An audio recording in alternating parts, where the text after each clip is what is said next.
Ethan, get out the background, please. Thank you. Hi, and welcome to my kids in the background there. They're pretty funny. Welcome to another video on the targeted individual program. I'm doing this video. I haven't done a video in a while, but I'm doing this video because, again, you know, they always figure that because they're always trying to silence TIs, that if you don't do a video, that they're silent. Okay, listen, come on, give daddy a break. All right, come on, go over that way. Thank you. Okay, so that's what they figure. So I haven't done a video in a while, and so school started back again for my son, and he's in second grade now. And so from day one, I didn't actually the first week of school I didn't take him to school. Neither did I pick him up. But the second week I did, and of course the targeting started again um, with the teachers, the students at the high school next to his school, the police officers, and the school security officers. Okay, and so for instance, 2 days ago, and I was going to pick him up from school. They had the fire trucks, as soon as I left the building, reached on the corner of the block, fire trucks coming down, sirens wailing, and so they stopped by across the street from the center, and I just standing there, I took up my cell phone and I started recording it, and they were a firefighter talking to this guy on the sidewalk. Now, there was no fire, and I can say, there was no emergency because there was no ambulance there at all. Just two fire trucks and one of the SUVs, from the fire department. And so, I'm standing there looking, and they look like just having a discussion. So one of the firefighters came out of the truck, out of the back of the truck, and with they've done this to me before, whereas he comes out and opens the door, okay, and just stand there in the street, not doing anything, okay. But then that's all part of the targeting. That's the noise campaign. That's part of their repertoire when it comes to the psychological coercive persuasion program that they're running. And so anyway, I went to pick up my son, came back, and then yesterday, which was the 20th of September, I went to there was a bring your it was dad's bring your child to school day. So anyway, I brought my son to school. All the dads went in the lunchroom, and they took attendance. All the dads who was there. We had to write our names, our children's name, in their classroom where they are because they were going to go get their kids. So they came back with some of the kids, well, most of the kids, except for my son, who they didn't bring. So then for a whole 20 minutes, we're there. And then one of the faculty came to me and said, actually, I went to, he was like, did anybody didn't see their child yet? And, I was like, yeah, I didn't. And so he took out he got a piece of paper and he says, all the dads, just about me and four other dads that was there that didn't see their child. So we wrote our name on the paper, our kid's name, and the class that they're in, and he left to come back. So I think there was only then two of the kids came back to see their dads, and then they went back to the classroom. But me and the other dads didn't get to see our children. So then he comes back again, the same faculty member, after another faculty member had taken our names again with our child names in their classroom to go find our kids. Then he came back and he was like, "Well, I'm sorry that you guys didn't get to see our kids because they were an author in the auditorium and then the kids are there." Okay, so I'm like, "All right, fine, no biggie." So he came back to the house. Then I went to pick up my son later on that afternoon and picked him up and I asked him. I said, "Did you go to the auditorium this morning?" And he was like, "No." I said, "You sure?" He was like, "No." He was like, he was like, someone came into the classroom and asked for one of his classmates to go into the lunchroom to see his dad, and they didn't call his name. So, this is what they do, and this is how they try to be slick. See, they targeted me, but they don't want it so obvious that they're singling me and my child out. So of course you're gonna have a couple dads that's gonna suffer because of that, right? They try to make it look like they're not really targeting me, okay? But when, like I said, when he comes back and he's lying and he's saying, "Oh, your child is in the auditorium," when my son telling me that, "Oh, he was not in the auditorium, that he was in fact in the classroom," and then he went to lunch and then they had recess time. So I'm like, okay, all right, whatever. So I had to talk to my son. I said, "Listen, you know your dad was there, all right?" And he was like, "Yeah, he knows," and stuff like that. So anyway, so today, the 21st of September, I'm going to pick him up from school, and I didn't see him in the gymnasium. And one of the teachers there, they were like, "Well, he's with the vice principal, so by the door." Now, which is it's just funny, right? Because why would you have him by the door, right? Why I'm thinking to myself, why is he by the door with this vice principal? So anyway, I went over there, and she was like, "Well, he had punched a kid in the stomach, or have you?" So I looked at him. I said, "Did you punch a kid in the stomach?" He was like, "Yeah, it was an accident." So I had to tell him, I said, "Do not play fight with any kids in the school because their parents have already conditioned them to try to get you in trouble. So if you play with them and if you hit them, just like how they will play with you and hit you, you're not gonna tell. They will tell on you and they will try to get you in trouble." Then she tried to say, "Oh, he tripped the teacher." Now, come on, like really, my son is 7 years old. Okay, he's very respectful and he's not going to trip anybody, right? So they lie. So he came home and he was crying and he said, "I didn't trip the teacher." And I knew at that point they were lying. So again, new school year, they're gonna start targeting my kid already, just to get to me. That's how they operate, right? These are cowards. That's what they are. They are cowards. So I got to thinking. I'm like, so I said to him, I said, "Well, why did you punch the kid in the stomach?" And he was like, "You don't know."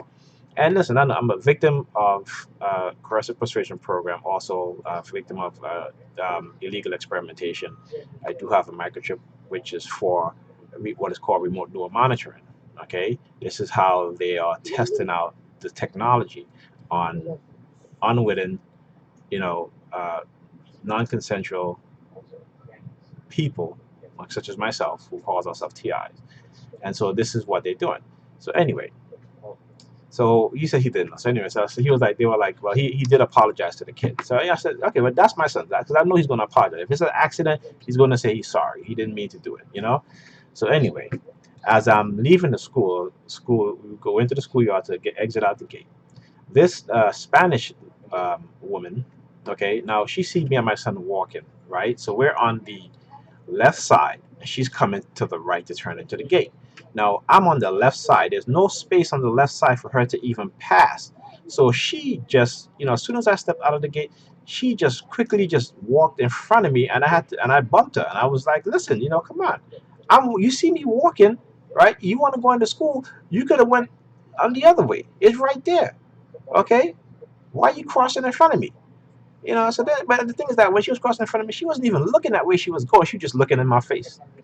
That's what she was doing, looking in my face. You know. So she got bumped, and I turned around. I was like, "Listen, you don't see me walking?" I'm like, "What the hell is wrong with you?" You know.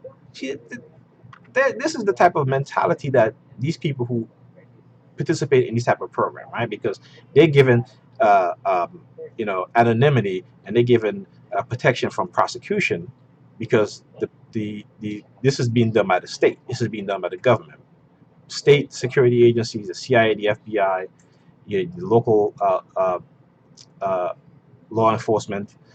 All participate in this. And if you do the research on experimentation, especially with even Quantum Pro, you'll see that the local and state police officials were directly involved in the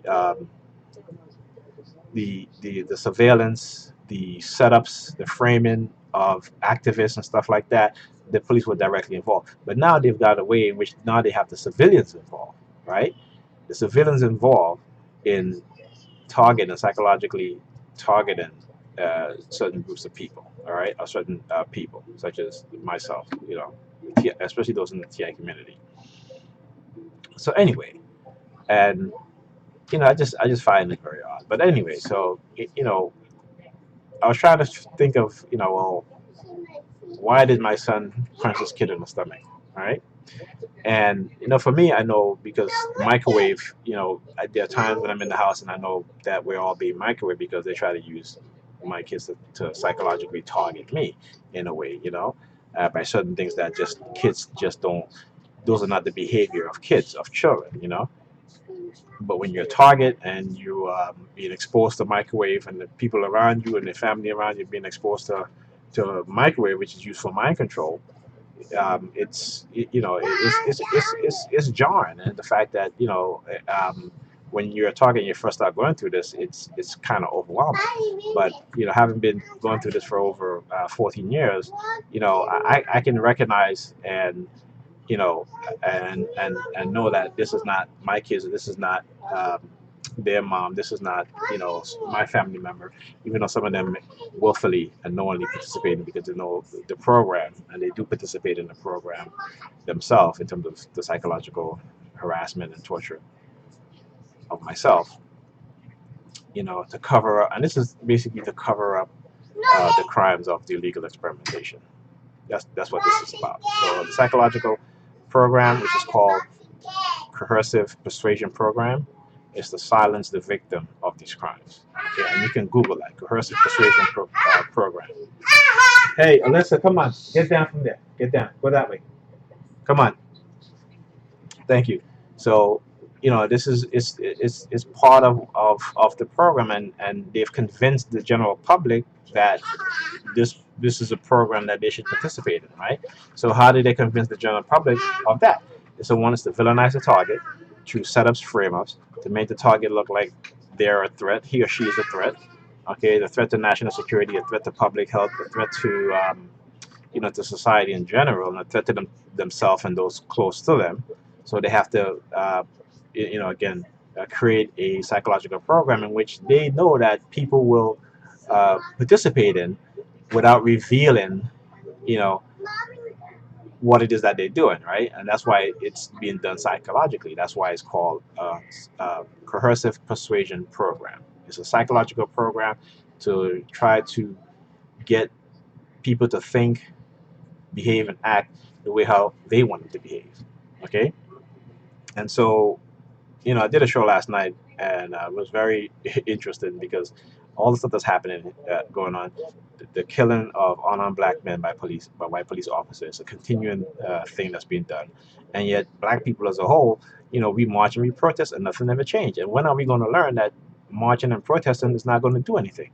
It's like the psychological conditioning within the minds of black people in America is so deep and so destructive to our own survival in this society, in this white supremacist society, that I don't understand how. I do understand. It's cognitive dissonance where when you're conditioned, you're brainwashed to believe certain things. And we just we see the truth, but we don't want to accept it. It's like being slapped in the face, and then they say, "Well, turn the other cheek." Well, if you keep getting slapped in the face and you keep turning the other cheek, they're going to keep on slapping you in the face. Okay, and that's a given. Because you're dealing with people who have no respect for your life as a black person, for my life as a black person, and even these perps, these black people who are participating in this program. You think the people at the top who've created this program, who perpetrate this program, care about them? They don't care about them. All they care about is that they know that they have people on the ground that they can control. Okay, that's basically it, and they can use whatever excuses, whatever reasoning to get them to unleash a barrage of psychological harassment and torture on non-consensual experimentation, just to cover up the crime that you have been microchipped. We are using classified technology such as the microwave auditory effect, silent sound spread spectrum against this individual. Right, this is all part of it, and so it's very telling. But I do want to play this video here because this video. Not to say that there are people who don't know what's going on. This is for the people who don't really want to know and don't think that microwave, directed energy weapon don't exist, because they do. And so this is a short section of a program that was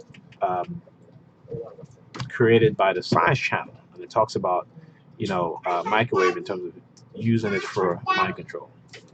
Mind control might just be the ultimate spy technique.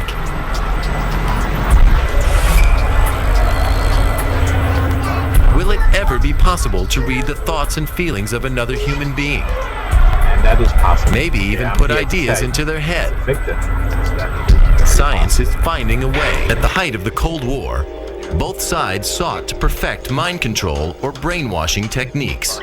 Could magnetic brain therapies and brain mapping be used to control people by tampering with their emotions or memory? Well, it's a powerful new tool that, just like nuclear reactions, can be either used to harness energy or misused for atomic bombs.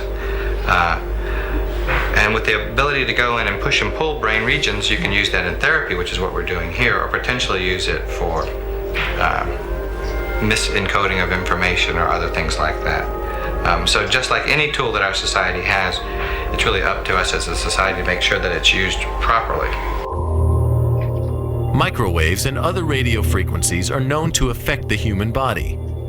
But could they be responsible for hearing voices too?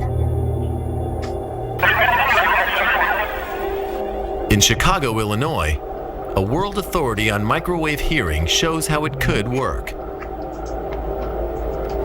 I'm hearing a microwave pulse like a click. Now it sounds like a chirp with a tonal quality to it. Professor James Lin is hearing sounds that aren't there, but he's not crazy. Pulses of microwave energy are being generated and fired at him from behind. Microwaves can be heard depending on the individual, depending on the hearing acuity of the individual. Individuals with a fairly normal hearing can hear microwaves at quite a low level. The energy of the absorbed microwaves causes brain tissue to very slightly heat up and expand, causing a pressure wave to be picked up by the hearing mechanism in the inner ear. Professor Lin is far from hearing voices, but it could be possible to send coded signals to an agent this way. Brain is an electrical organ. It is susceptible to electrical signals. Since microwave is electrical, therefore, in principle, one could embed or encode information in the microwave signal such that it could be perceived by the brain. It may be some time before we can control someone's thoughts, but we could influence them, perhaps sending secret instructions from a distance. Instead of breaking into a secure installation, the ultimate spy could control someone on the inside and have their dirty work done for them. But why stop with individuals? If the ultimate goal of the ultimate spy is ultimate power, could whole populations be controlled?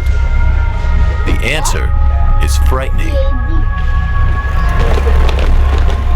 Before and during World War II, leaders manipulated the public opinion with a potent new info weapon: propaganda. By controlling what people believed, ministries of information on both sides convinced millions to fight for their country and to die for it.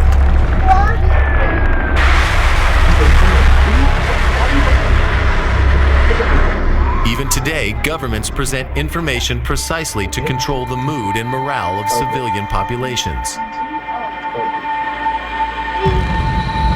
But they've also been seeking more direct means. Steve Brecher used to be part of the U.S. intelligence community. The CIA's MK Ultra mind control program focused on electronic means of controlling people as well as the use of experimental drugs. Steve Brecher believes these tools are in use today. They would want to do that to manipulate, for example, politics, behavior, getting their way, so to speak, getting people to think a certain way, act, believe, and it doesn't necessarily have to be a large populace, just a strategic location of populace to manipulate the others, to create the belief. If mind control on a massive scale was to be used, it could make stealing secrets obsolete. Why spy on a population that's already doing your bidding? Could it really happen? How would you know it hasn't? Choose your weapon. Secret agent or private eye. Science is making it easier to be a spy. Discover your target's secrets with a lock of hair. Watch them from the air or via the global information network. Steal their secrets from right under their noses. We may be able to reach into the minds of your targets, entire populations. But be careful how you do it.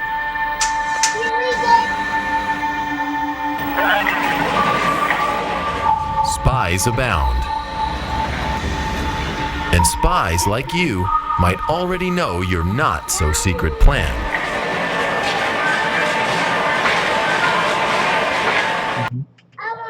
Okay, hold on a second. Okay, so again, this is a very, very telling, in terms of information and what this is providing. And this show, like I said, was being done by the Science Channel, and when TIs we talk about this stuff. They've already mastered this stuff. The advancement in technology is so far ahead that the fact that me as a target individual is telling you that they've already achieved this. Just from my experience and all the TI's experience being in this program, they've already achieved this. Okay, in terms of controlling people using microwave technology, all right, conditioning them, making them act and think how they want them to act and think, and what makes TIs different is that because we are experimented on, and we are targeted in a much more concentrated form of this, okay, and this is a more precise in which they can target one specific individual, right, and turn a whole community against that individual, right, where they can microchip an individual, they can do medical experimentation, they can do psychological experimentation, and have the people around that individual participate in the psychological experimentation, in the biological experimentation, and chemical experimentation. So this is not new. They have always been victims in this country and other countries who have been experimented on non-consensually and illegally. Okay, and we're saying as TIs, this is what is happening to us. This is what they're doing. Okay, and I gotta bring awareness. I have kids and I have to look out for them. I'm doing this in their best interest to expose what it is that they're doing, because they target my son within the school system. Okay, they'll lie and they'll get the kids in the class to lie on him. And he tells me the truth because that's the type of relationship my son and I have. So he's not going to lie to me. Like today, like I said, it was an accident. So I had to tell him, I said, do not play fight with any kids. When you play fight with them, they're going to get you in trouble because they have been conditioned by their parents to target you because of what's being said about your father, me. So, hopefully he learned, and hopefully going forward, he won't participate in any play fighting with any kids and stuff like that. And to have teachers, adult teachers, lying and say that he tripped the teacher, no. Okay, but that tells you the mentality of the people who are educating our kids, and the mentality of the parents and the kids who participate in this.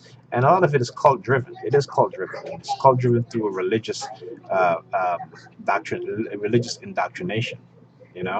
That's basically what it is. It's cult driven through a religious indoctrination, and the government, particularly the CIA and the NSA, they know how to manipulate people using religion. They do it all the time. Okay, they do it all the time, and I'm not a religious person at all. So, and I gotta be thankful for that. I'm very, very thankful for that.